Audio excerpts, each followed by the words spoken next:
Welcome to Tactical Talk. This is Zain Khan. Fourth generation warfare is conflict characterized by blurring of the lines between war and politics, combatants and civilians. Today we will be discussing this dimension of battle space with Colonel Suhail in great detail. Welcome to our show, Colonel Suhail. This is Zain Khan. Thank you very much, Zain. I am grateful and very happy to be here. Colonel Suhail, it is being said that Pakistan is fighting the fourth generation warfare. Before we see what are the characteristics of fourth generation warfare, would you tell us what were the earlier generations of warfare? The concept of four generations in the history of warfare was created by a team of American analysts, including William Lind, for the purpose of classifying various methods of warfare in relation to the use of different weapons and tactics. We will briefly have a look at the previous three generations. First generation warfare runs roughly from year 1650 to 1860. It refers to the battles fought with massed manpower using line and column tactics. The concept of vast lines of soldiers meeting face to face became impractical due to heavy casualties. Second generation warfare is the tactics used after the invention of the rifled musket and breech loading weapons. In the start of the 19th century, the use of the breech loading rifled muskets and machine gun meant longer ranges, greater accuracy and faster rate of fire. Hence, a new strategy was developed. They still maintained lines of battle, but focused to allow smaller units of men to maneuver separately. These smaller units allowed for faster advances, lesser casualties, and the ability to use cover and concealment for greater advantage. The second generation saw the rise of trench warfare, artillery support, more advanced reconnaissance techniques, and fire teams maneuvers. The third generation warfare is based not on firepower and attrition, but speed, surprise, and physical dislocation. Tactically, in the attack, a third generation military seeks to get into the enemy's rear instead of closing and destroying frontally. Essentially, this was the end of linear warfare on a tactical level, with units seeking not simply to meet face to face, but to outmaneuver each other to gain the greatest advantage. Colonel Suhail, what is fourth generation warfare? Fourth generation warfare basically aims at annihilating the enemy internally, rather than physically destroying him, and the targets include population support for the war and correct identification of enemy's strategic centers of gravity. In broad terms, fourth generation warfare seems likely to be widely dispersed and largely undefined. The distinction between war and peace is blurred. It is non-linear to the point of having no definable battlefronts. The distinction between civilian and military also disappeared. It is a war in which one of the major participants is not a state, but rather a violent non-state actor. In most simple terms, the fourth generation warfare can be termed to thrive on the internal intrigues and dissensions within enemy state. It calls for causing rift and disrespect of the armed forces in the minds of the population by different methods. Parochialism is encouraged and ethnic strife is created in the public.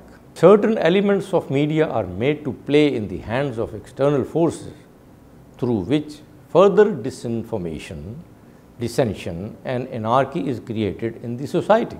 Colonel Suhail, what are the ramifications of fourth generation warfare?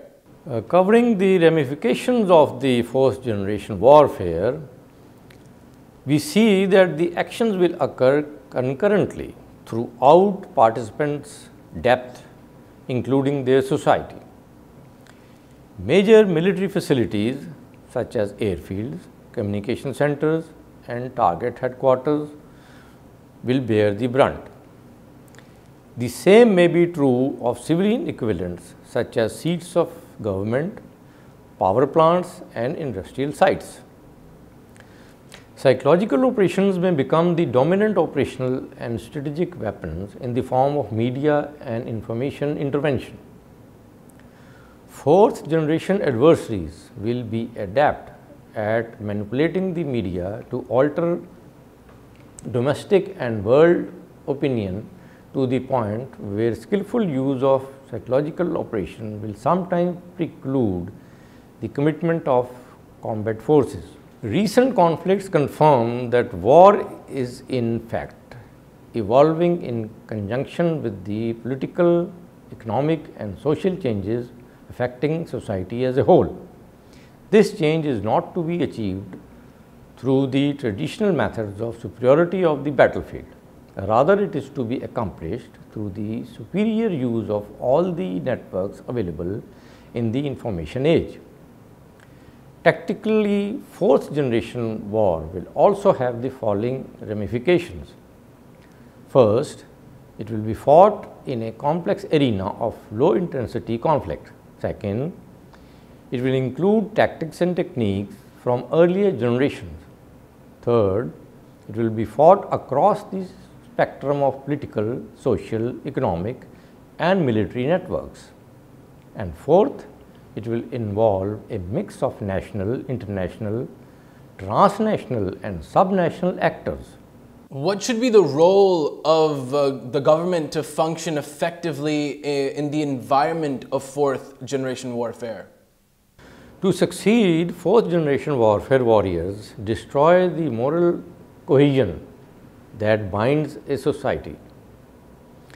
They do this with menacing attacks that threaten the very basis of human instinct for survival. Mistrust and divisions among internal groups is created by producing uncertainty in the political system's ability to support its people. Government's role is therefore very important. They have a responsibility to respond to the political, economic and diplomatic aspects of this warfare, as well as to maintain public order. The government must approach its citizens to build their confidence and to counter asymmetric threats aimed at spreading fear, chaos and anarchy. A comprehensive and long-term strategy must therefore be evolved and enforced in order to counter this threat, as it seriously affects the public both mentally and physically. The creation of National Counter-Terrorism Authority and formulation of National Action Plan are, however, right steps in the right direction. Last question, Colonel. How can the media and the public combat the fourth generation warfare? Society is influenced by media in many ways. It is the media that helps them to get information and also to form opinion and make judgments regarding various issues. During the last 25 years, the media has shown tremendous growth and now it has become an organized industry. Its influence is widespread in every walk of life. It is regarded as the fourth pillar of the state and its importance is well recognized. Recently, its significance has enhanced due to its effective role in warfare. If the media identifies its responsibility and works sincerely and honestly, then it can serve as a great force in building the nation. It is the responsibility of each individual and the civil society to voice concern if a certain segment of media is found working against the interest of the state. Fight in an environment of fourth generation war will have to be in tandem on many fronts by all state institutions and even citizens.